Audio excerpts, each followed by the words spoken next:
Hi friends, ఈరోజు chicken curry చేసుకుందాం. నా పద్ధతిలో చేస్తానన్నమాట.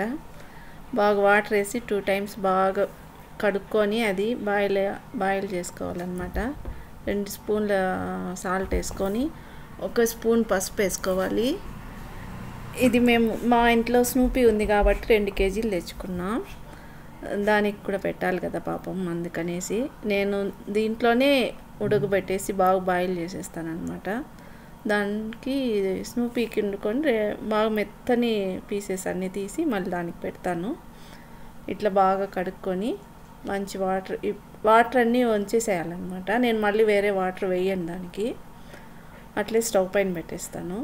ఎందుకంటే చికెన్ ఉప్పు పసుపు వేసింటాం కాబట్టి వాటర్ బాగా ఊరుతుంది, దాంట్లో బాగా బాయిల్ అవుతుంది. ఒక 5-10 మినిట్స్ బాగా అలా ఉడకబెట్టిన తర్వాత ఇది బాగా ఉడకాలి. స్టవ్ మీద పెట్టిన తర్వాత మళ్ళీ కొంచెం లైట్గా పసుపు వేయాలన్నమాట. కొంచెం సాల్ట్ వేసుకోవాలి. అది మళ్ళీ ఉడుకుతుంది కాబట్టి ఎర్రగడ్డ కొంచెం కోసుకుంటా. నేనైతే ఇలాగే చేస్తాను. మీరు ఎలా చేస్తారో మళ్ళీ కామెంట్లో పెట్టండి. నాకైతే ఇలాగే వచ్చు. ఉప్పు పసుపు ఎర్రగడ్డ వేసిన తర్వాత ఒకసారి బాగా ఇట్లా కలపాలన్నమాట. అది కలవాలి కదా, అదంతా వేసుంటాం కాబట్టి. అట్లా కలిపిన తర్వాత మళ్ళీ బాయిల్ చేసుకోవాలి. అప్పుడు 5-10 మినిట్స్కి అంతా వాటర్ వస్తుంది దాంట్లో. ఆ చికెన్ బాగా వాటర్ అంతా ఊరుతుంది అనమాట. మళ్ళీ నేను ఎర్రగడ్డలు, టమోటా, పచ్చిమిరపకాయ ఆల్రెడీ అన్నీ రెడీగా కోసి పెట్టుకుంటాను. అది ఉడికే లోపల కొత్తిమీర,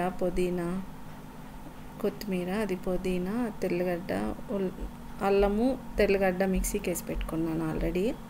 అది కొంచెం ఒక 2 స్పూన్స్ తీసుకుంటాను. ఇవి చికెన్ కర్రీకి కావాల్సినవన్నీ నేను ఇలా తీసుకొని మిక్సీకి వేసుకుంటాను అనమాట.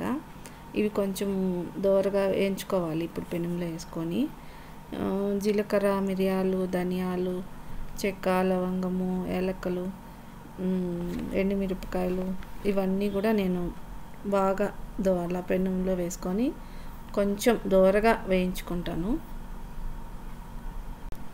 ఇలా స్టవ్ మీద పెట్టుకొని అది దోరగా వేయించుకుంటామన్నమాట. ఇది బాగా కొంచెం లైట్గా వేగితే చాలు. ఈ పక్క అప్పుడే చికెన్ ఉడుకుతుంది చూడండి. అది బాగా ఉడకాలి. ఎందుకంటే మళ్ళీ ఈ పక్క మసాలా వేసుకొని దాంట్లో వేయడం అంతే దాని పని. ఆల్రెడీ ముక్కలు బాగా ఉడికిపోయి ఉంటుంది అది.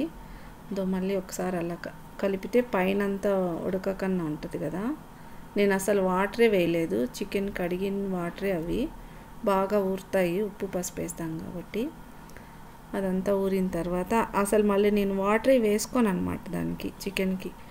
ఇలా బాగా వేయించుకుంటే ఇది మళ్ళీ స్టవ్ ఆఫ్ చేసి ఇది కొంచెం చల్లారిన తర్వాత మిక్సీలో వేసుకోవాలి. బాగా పొడి కొట్టి పెట్టుకోవాలి. ఇలా మిక్సీలో వేసుకొని పొడి కొట్టుకొని పక్కన పెట్టుకోవాలి. ఇదంతా ఒక కప్పులోకి తీసుకొని ఇలా మరీ మెత్తగా కొట్టుకోని అవసరం లేదు, కొంచెం పలకలుగా కొట్టుకుంటే క్రిస్పీగా బాగుంటుంది అనమాట. అలా కొట్టుకొని కప్పులోకి తీసి పెట్టుకున్నాను. ఇప్పుడు మిరపకాయలు, కొత్తిమీర, కరివేపాకు, తగినంత పుదీనా, తగినంత కొత్తిమీర, కరివేపాకు, పచ్చిమిరపకాయలు ఇవి 4 వేసి నేను మిక్సీ కొట్టుకుంటాను అనమాట. కొంచెం మెత్తగా కొట్టుకుంటాను. ఇది సాఫ్ట్గా అవుతుంది. దీంట్లోకి కొంచెం ఉప్పు వేసుకోవాలి, సాల్ట్ కొంచెం వేసుకొని ఇది ఇప్పుడు మిక్సీ జార్లో వేసుకొని మిక్సీ కొట్టుకోవాలి. ఇట్లా మిక్సీ కొట్టుకుంటే ఇట్లా గ్రీన్ కలర్లో వస్తుంది అనమాట. చాలా బాగుంటుంది. ఇప్పుడు పెనం పెట్టుకొని దాంట్లో ఆయిల్ వేసుకోవాలి. ఒక 2-3 స్పూన్స్ ఆయిల్ వేసుకుంటే చాలు. ఎందుకంటే ఆల్రెడీ అక్కడ బాయిల్ అయింది కదా చికెను, కాబట్టి అంత ఎక్కువ ఆయిల్ పట్టదు అనమాట. ఈ పక్క మనకు ఆనియన్స్ ఇవన్నీ ఇప్పుడు చెక్క, లవంగాలు వేసుకోవాలి. బాగా ఆయిల్ కొంచెం కాగిన తర్వాత ఇప్పుడు ఆనియన్స్ వేసుకోవాలి. ఒక 2 ఆనియన్స్ కోసుకున్నాను అనమాట, నేను కట్ చేసుకున్నా. అవి కొంచెం దోరగా వేగాలి. వేగిన తర్వాత ఆనియన్స్ దోరగా వేగిన తర్వాత కొంచెం సాల్ట్ వేసుకోవాలి. ఎందుకంటే ఆనియన్స్ బాగా రెడ్డిష్గా వస్తాయి, సాల్ట్ వేయడం వల్ల తొందరగా వేగుతాయి అవి. ఇప్పుడు చికెన్ ఉడికిందా లేదా చూసుకొని స్టవ్ ఆఫ్ చేసుకోవాలి. ఈ పక్క ఆనియన్స్ ఫ్రై అయ్యే లోపల చికెన్ చూసుకోవాలి ఉడికిందని. కొంచెం బాగా ముక్కాలు భాగం బాయిల్ అయిందనమాట. ఇప్పుడు మా స్నూపి గాడికి కొన్ని మెత్తగా ఉండేటివన్నీ తీసేసుకుంటున్నా. చూడండి రెడ్డిష్గా బాగా వేగాయి కదా. ఇప్పుడు అల్లం వెల్లుల్లి పేస్ట్ వేసుకునేది ఒక 2 స్పూన్స్ వేసుకున్నా నేను. అంటే 2 కేజీలు అప్పుడే ఉడకబెట్టాం కదా, దాంట్లో హాఫ్ కేజీ మా స్నూపికి తీసేసాను అనమాట. ఇప్పుడు 1.5 కేజీ అయింది కదా చికెను, దానికి తగినట్టు వేసుకున్నా. ఒక 2 టమోటాలు కోసుకొని దాన్ని కూడా వేసేసుకున్నా. తొందరగా వేగాలంటే కొంచెం సాల్ట్ వేసుకుంటుంటే తొందరగా వేగుతాయి అన్నమాట. ఏవైనా టమాటో కూడా సాఫ్ట్గా మెత్తగా అవుతుంది. అదంతా అయిన తర్వాత అదే బాగా చూడండి ఆయిల్ అంతా వస్తుంది. ఇప్పుడు ధనియాల పొడి వేసుకున్నా, 1.5 స్పూన్ ధనియాల పొడి వేసుకున్నా. అంటే ఆల్రెడీ మనం మిక్సీకి వేసుకున్నాం కదా అందుకనేసి. ఇప్పుడు మిరప్పొడి ఒక 1.5 స్పూన్ వేసుకున్నా. ఆల్రెడీ మనం మిరపకాయలు అవన్నీ మిక్సీకి వేసుకున్నాము, మసాలా దినుసులన్నీ. కాబట్టి దీంట్లో కారం కొంచెం తగ్గిద్దామని తక్కువ వేసాను అనమాట. అప్పుడే మిక్సీకి వేసుకున్న మసాలా అంతా ఇప్పుడు ఒక 2 స్పూన్లు వేసుకున్నా దాంట్లో. ఈ మసాలా అంతా బాగా కలయి పెట్టేస్తే బాగా ఆయిల్ అంతా కొంచెం పైకి వచ్చే మారి ఉంటుంది. మనం అప్పుడే వేసుకున్నాం కదా మిక్సీకి గ్రీన్ చట్నీ లాగా. ఏమేమి వేసుకున్నాం, పచ్చిమిరపకాయలు, కొత్తిమీర, పుదీనా ఇవన్నీ వేసుకున్నాం కూడా. అది కూడా దాంట్లోకి వేసేసి కొంచెం బాయిల్ చేయాలన్నమాట. కొంచెం బాయిల్, అదే ఆ పచ్చి వాసన అనేది వెళ్ళిపోతుంది. చికెన్ అప్పుడే ఉడకబెట్టి పక్కన పెట్టుకున్నాం కదా, దాంట్లో ఉండే వాటరే నేను దీంట్లోకి వేస్తాను అనమాట, ఈ మసాలాలకి.